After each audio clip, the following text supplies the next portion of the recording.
ఓం శాంతి.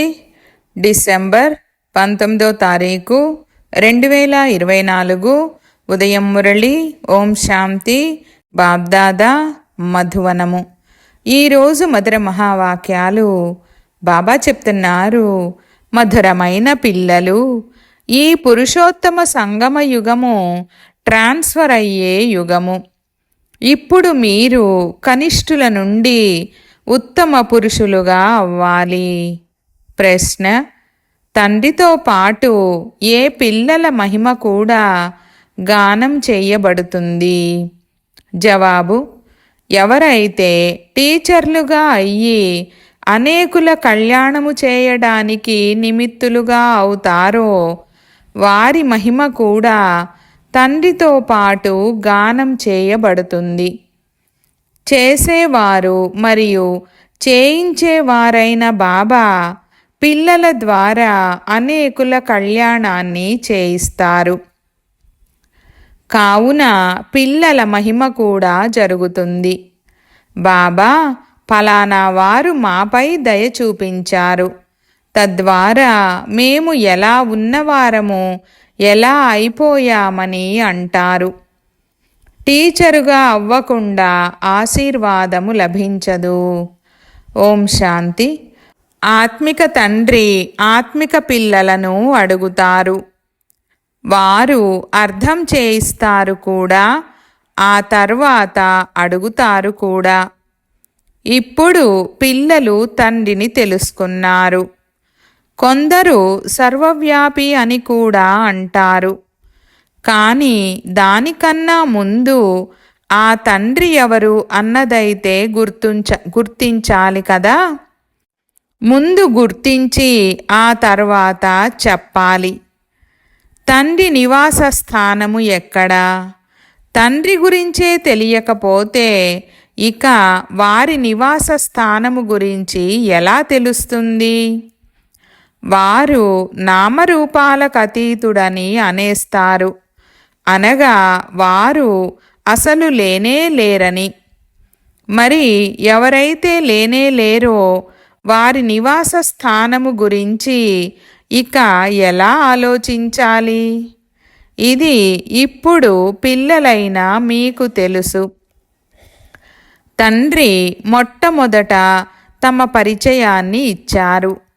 ఆ తర్వాత వారి నివాస స్థానము గురించి అర్థం చేయించడం జరుగుతుంది.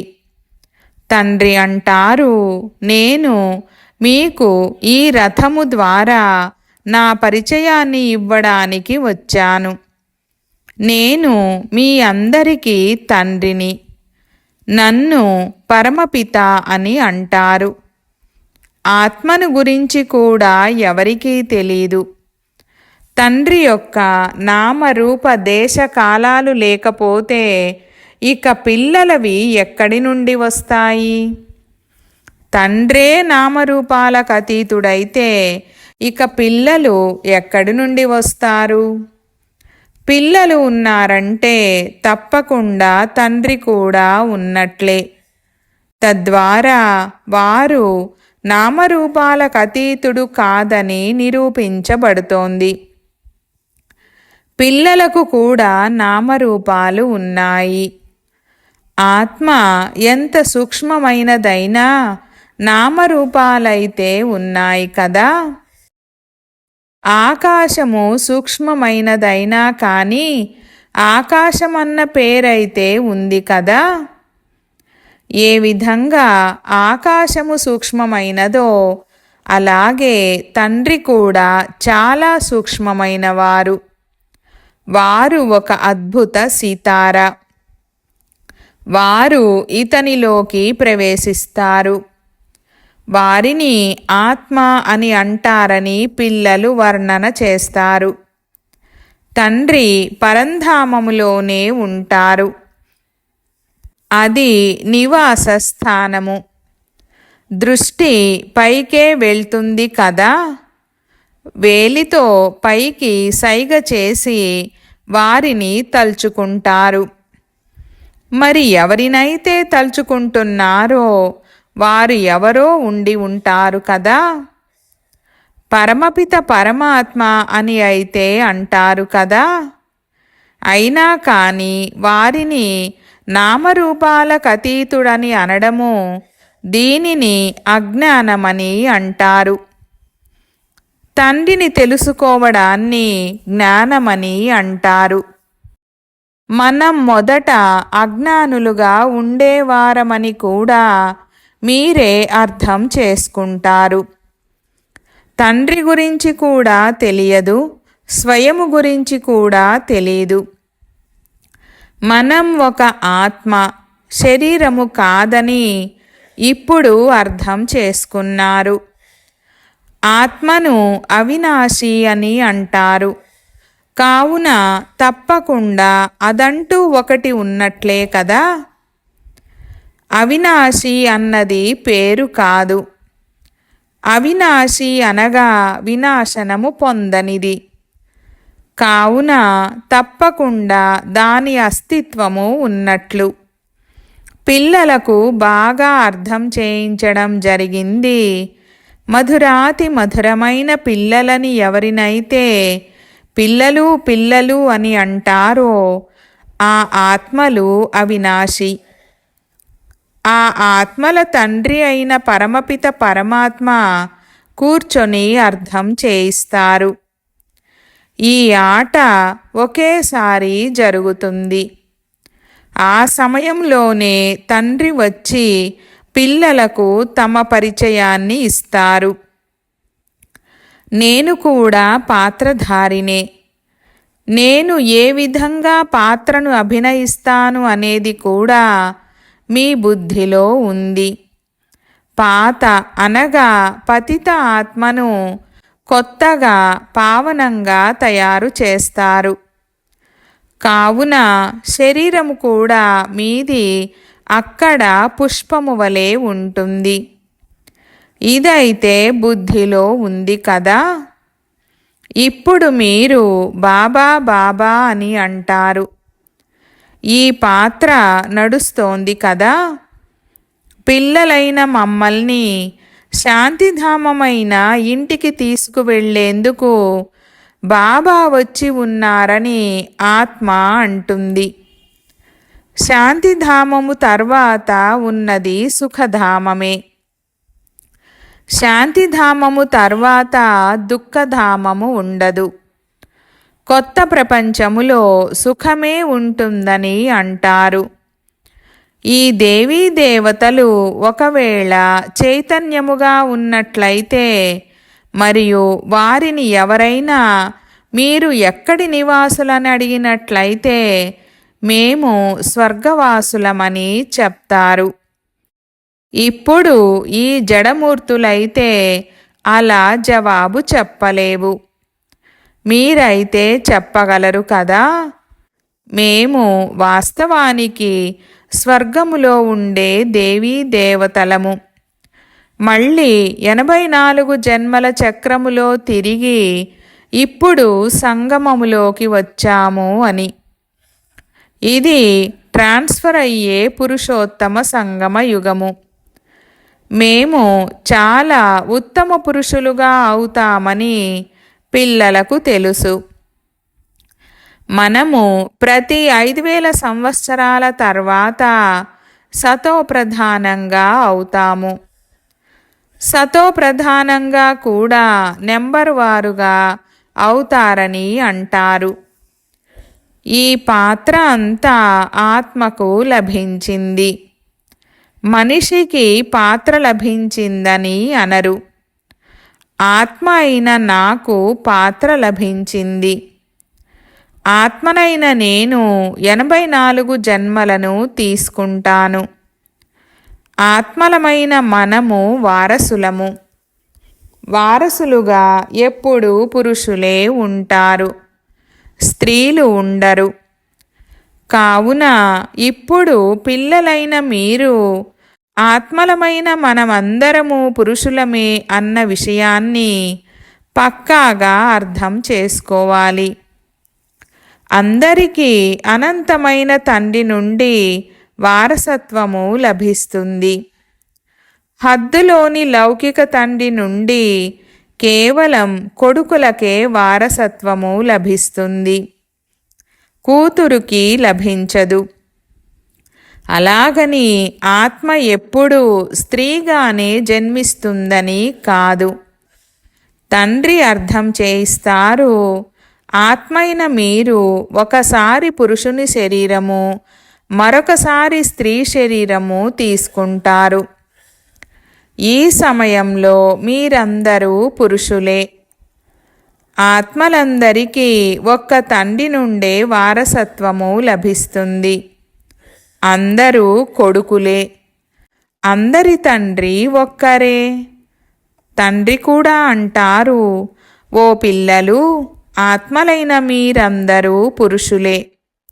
మీరు నా ఆత్మిక పిల్లలు. మళ్ళీ పాత్రను అభినయించేందుకు స్త్రీ పురుషులు ఇరువురు కావాలి. అప్పుడే మనుష్య సృష్టి వృద్ధి జరుగుతుంది. ఈ విషయాల గురించి మీకు తప్ప ఇంకెవరికీ తెలీదు. మనమంతా సోదరులమని అంటారు, కానీ అర్థం చేసుకోరు.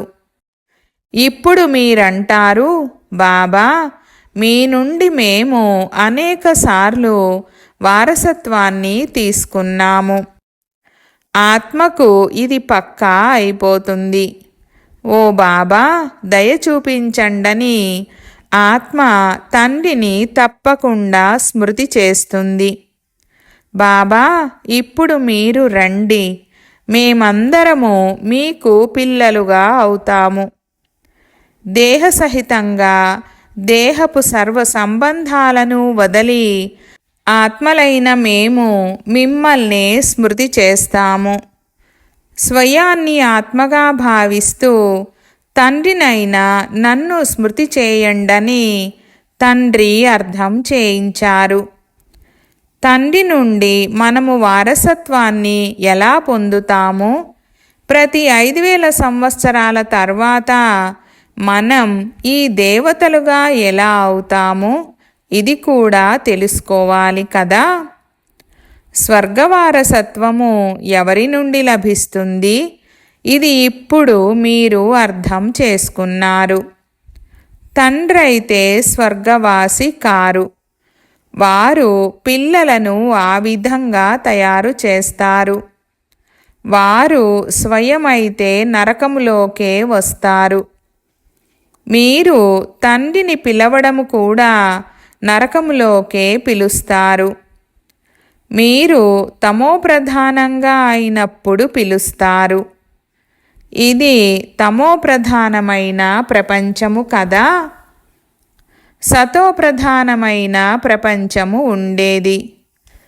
5000 సంవత్సరాల క్రితం వీరి రాజ్యము ఉండేది. ఈ విషయాల గురించి, ఈ చదువు గురించి ఇప్పుడు మీకే తెలుసు. ఇది మనుషుల నుండి దేవతలుగా తయారయ్యేందుకు చెప్పే చదువు. మనుషులను దేవతలుగా తయారు చేయడానికి భగవంతునికి ఎంతో సమయము పట్టదు. కొడుకుగా అవ్వగానే వారసుడిగా అవుతారు. తండ్రి అంటారు, ఆత్మలైన మీరందరూ నా కొడుకులు. మీకు వారసత్వాన్ని ఇస్తాను. మీరు పరస్పరం సోదరులు.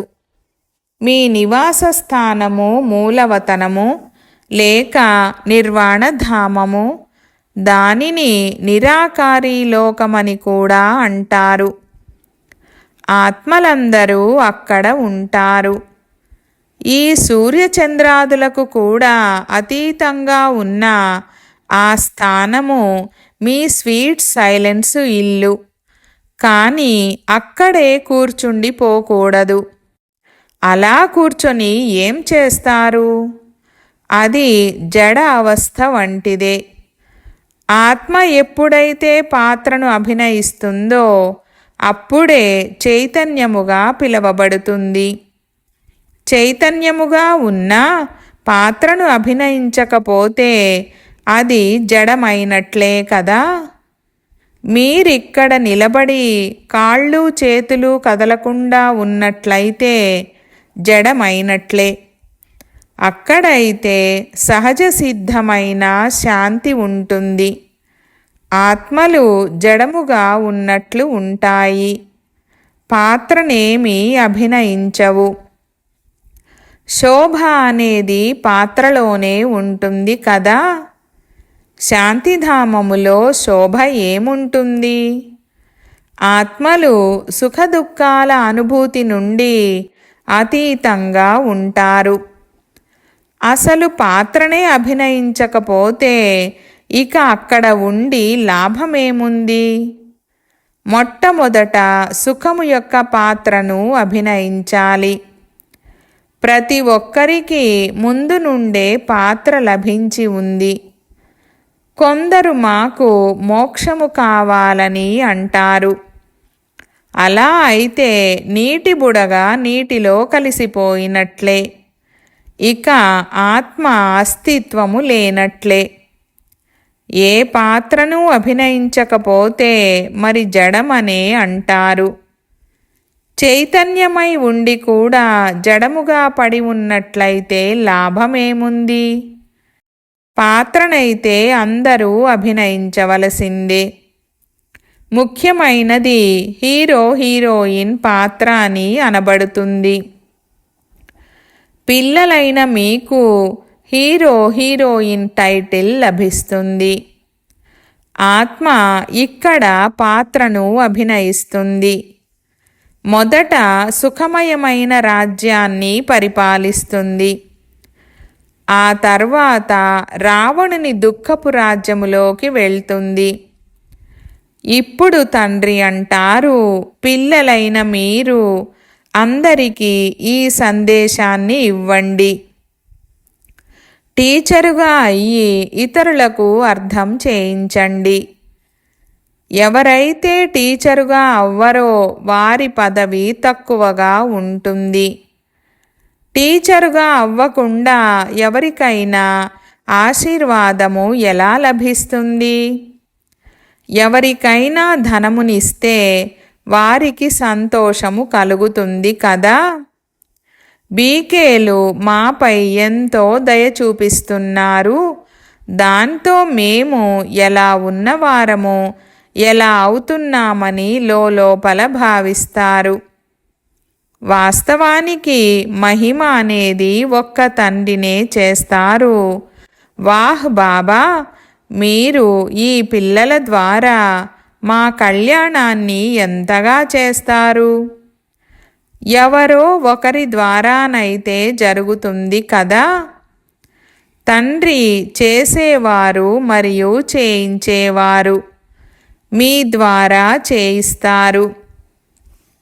మీ కళ్యాణము జరుగుతుంది. అప్పుడు మీరు ఇతరులకు అంటు కడతారు.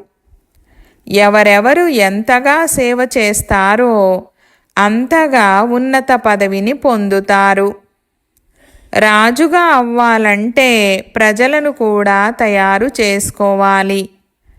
మళ్ళీ ఎవరైతే మంచి నెంబరులోకి వస్తారో వారు కూడా రాజులుగా అవుతారు. మాల తయారవుతుంది కదా.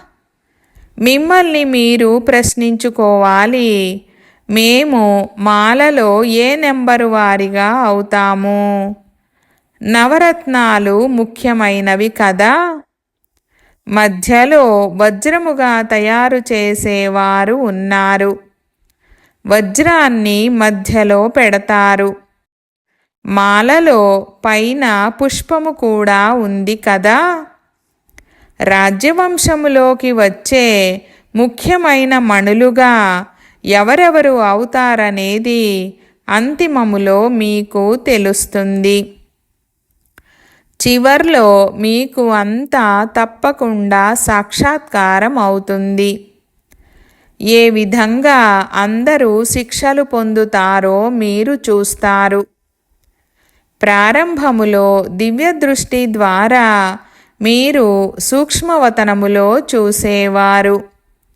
ఇది కూడా గుప్తమే. ఆత్మ శిక్షలు ఎక్కడ పొందుతుంది? ఇది కూడా డ్రామాలోని పాత్ర. గర్భజైలులో శిక్షలు లభిస్తాయి. జైలులో ధర్మరాజును చూస్తారు. అప్పుడు మమ్మల్ని బయటకు తీయండని అంటారు. అనారోగ్యాలు మొదలైనవి వస్తాయి. అది కూడా కర్మల లెక్కాచారమే కదా. ఇవన్నీ అర్థం చేసుకోవలసిన విషయాలు.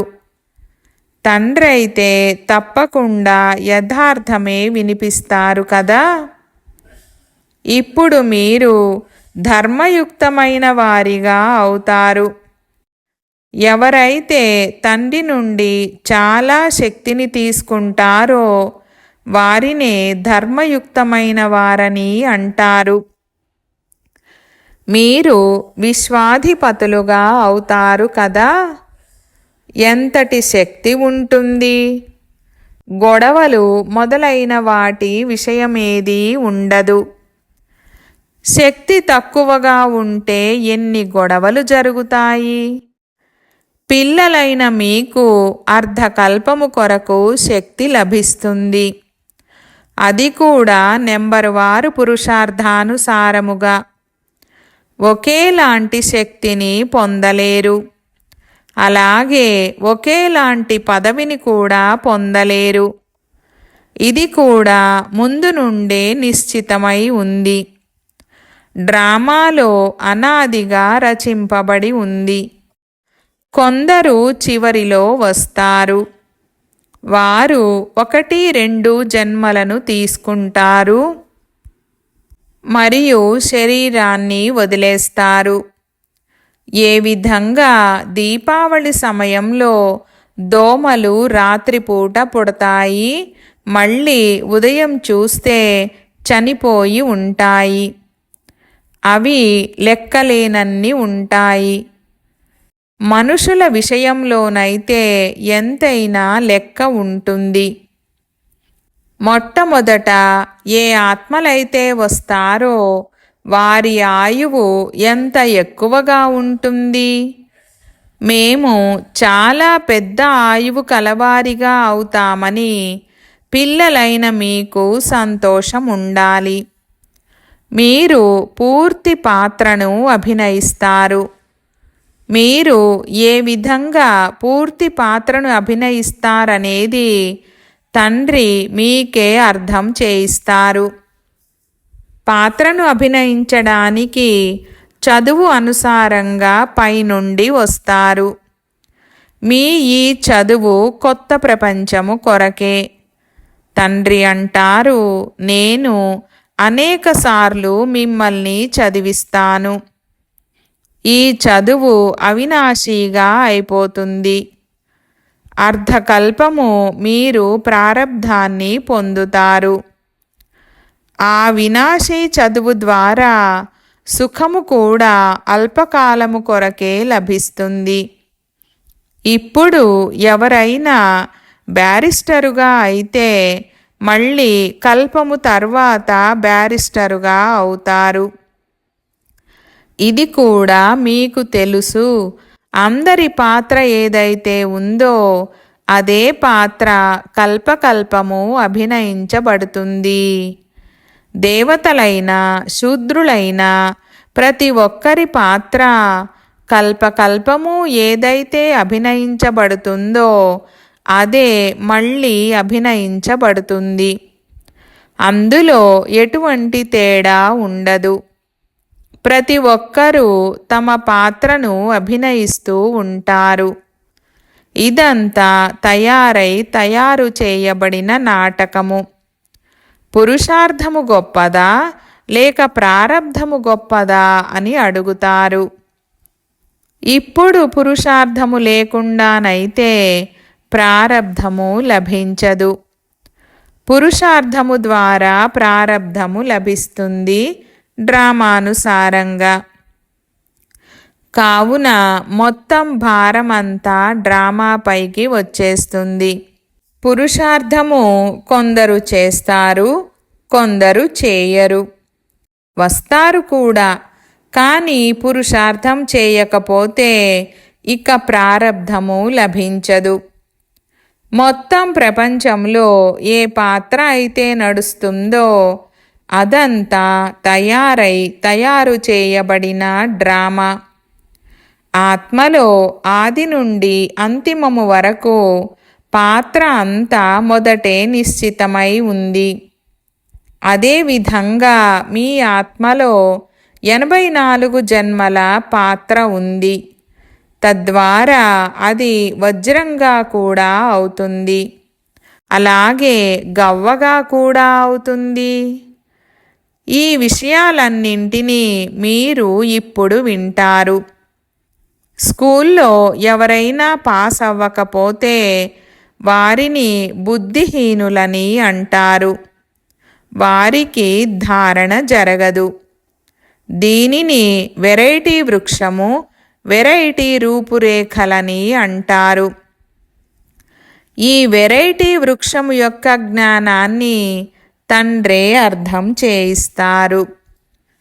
కల్పవృక్షము గురించి కూడా అర్థం చేయిస్తారు. మర్రి వృక్ష ఉదాహరణ కూడా దీనికి వర్తించేదే. దాని శాఖలు ఎంతగానో విస్తరిస్తాయి. మా ఆత్మ అవినాశి, శరీరము వినాశనమైపోతుందని పిల్లలు భావిస్తారు. ఆత్మయే ధారణ చేస్తుంది. ఆత్మయే 84 జన్మలను తీసుకుంటుంది. శరీరాలైతే మారిపోతూ ఉంటాయి. ఆత్మ అయితే అదే. ఆత్మయే భిన్న భిన్న శరీరాలను తీసుకుని పాత్రను అభినయిస్తుంది. ఇది కొత్త విషయము కదా. పిల్లలైన మీకు కూడా ఇప్పుడు ఈ జ్ఞానము లభించింది. కల్పపూర్వము కూడా ఇలా అర్థం చేసుకున్నారు. తండ్రి రావడము కూడా భారత్లోకే వస్తారు. మీరు అందరికీ సందేశాన్ని ఇస్తూ ఉంటారు. సందేశము లభించని వారంటూ ఎవరూ ఉండరు. సందేశాన్ని వినడము అందరి హక్కు. అప్పుడు తండ్రి నుండి వారసత్వాన్ని కూడా తీసుకుంటారు. ఎంతో కొంత వింటారు కదా. ఎంతైనా తండ్రి పిల్లలే కదా. తండ్రి అర్థం చేయిస్తారు, నేను ఆత్మలైన మీ తండ్రిని. నా ద్వారా ఈ రచన ఆది మధ్యాంతాలను తెలుసుకోవడం ద్వారా మీరు ఈ పదవిని పొందుతారు. మిగిలిన వారంతా ముక్తిలోకి వెళ్ళిపోతారు. తండ్రి అయితే అందరి సద్గతిని చేస్తారు. ఓహో బాబా, నీ లీలా అని పాడతారు. అది ఏ లీలా? ఎటువంటి లీలా? అది ఈ పాత ప్రపంచాన్ని మార్చే లీల. దాని గురించి తెలియాలి కదా. మనుషులే తెలుసుకుంటారు కదా. తండ్రి వచ్చి పిల్లలైన మీకే అన్ని విషయాలను అర్థం చేయిస్తారు. తండ్రి నాలెడ్జిఫుల్. మిమ్మల్ని కూడా నాలెడ్జిఫుల్గా తయారు చేస్తారు. మీరు నెంబర్ వారుగా అలా తయారవుతారు. స్కాలర్షిప్ తీసుకునేవారు నాలెడ్జిఫుల్గా పిలవబడతారు. అచ్చా, మీఠే మీఠే సికీలధే బచ్చోं ప్రతి मात पिता बाप दादा का याद प्यार और गुड मॉर्निंग. रूहानी बाप की रूहानी बच्चों को नमस्ते. हम रूहानी बच्चों की रूहानी बाप दादा को याद प्यार, गुड मॉर्निंग और నమస్తే నమస్తే బాబా నమస్తే. ధారణ కొరకు ముఖ్య సారము. 1వ పాయింట్, సదా ఇదే స్మృతిలో ఉండాలి. ఆత్మలమైన మనము పురుషులము. మనము తండ్రి నుండి వారసత్వాన్ని తీసుకోవాలి. మనుషుల నుండి దేవతలుగా అయ్యే చదువును చదవాలి మరియు చదివించాలి.